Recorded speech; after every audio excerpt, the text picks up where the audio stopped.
A blindagem eletrostática foi comprovada em 1936 por Michael Faraday, através de um experimento que ficou conhecido como a gaiola de Faraday. Nesse experimento, esse estudioso entrou em uma gaiola, sentou-se em uma cadeira feita de material isolante e, em seguida, essa gaiola foi conectada a uma fonte de eletricidade e submetida a uma descarga elétrica.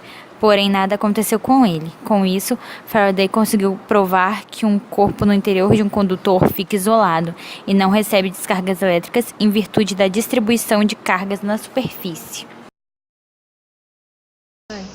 Quando um corpo condutor de eletricidade é eletrizado por meio de algum dos processos de eletrização, as cargas elétricas são distribuídas uniformemente em sua superfície. Isso acontece porque as cargas elétricas tendem a afastar-se, de acordo com o princípio da repulsão entre cargas do mesmo sinal, até atingirem uma condição de repouso, o equilíbrio eletrostático. Uma das propriedades de um condutor em equilíbrio eletrostático é que o campo elétrico em seu interior é nulo, justamente pela sua distribuição de carga.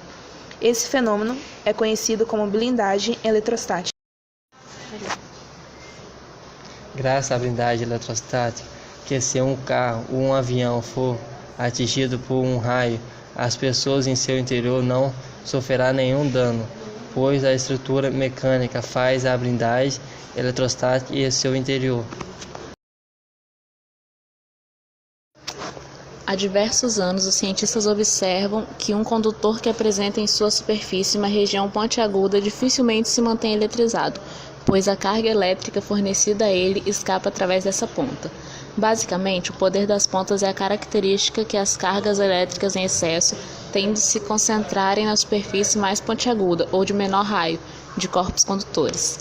Em virtude disso, acúmulo de cargas, o campo elétrico nessas regiões é mais intenso do que nas regiões mais planas do condutor. O poder das pontas é fenômeno que ocorre porque, em um condutor eletrizado, a carga tende a se acumular nas regiões pontiagudas.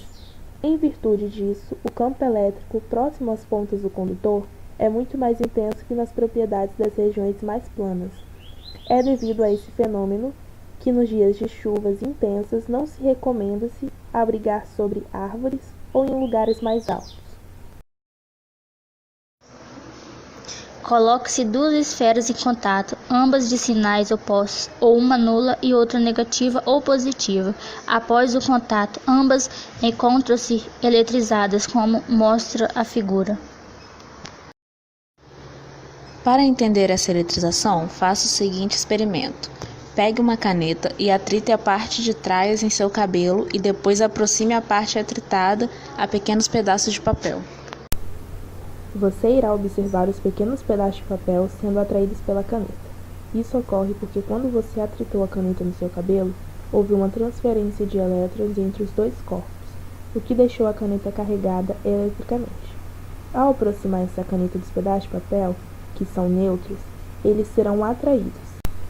É importante assinalar que após o atrito, os corpos atraídos ficam com cargas de sinais opostos.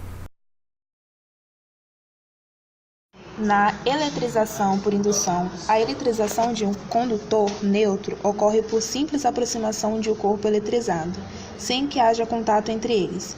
As cargas do objeto condutor neutro são separadas pela aproximação do corpo eletrizado, ficando as cargas do mesmo sinal no indutor o mais distante possível dele.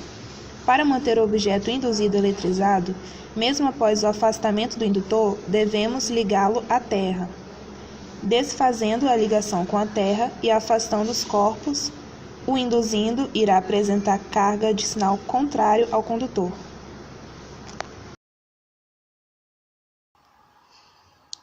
A resolução para essa questão é: o experimento conhecido como gaiola de Faraday explica a tal situação.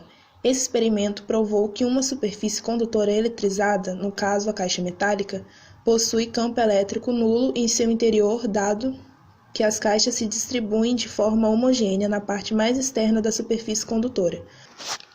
Portanto, o metal propicia uma blindagem eletrostática ao telefone, deixando fora da área de cobertura. Ou seja, a resposta alternativa correta é a letra B, metal, e o telefone não funcionava devido à blindagem eletrostática que o metal proporcionava.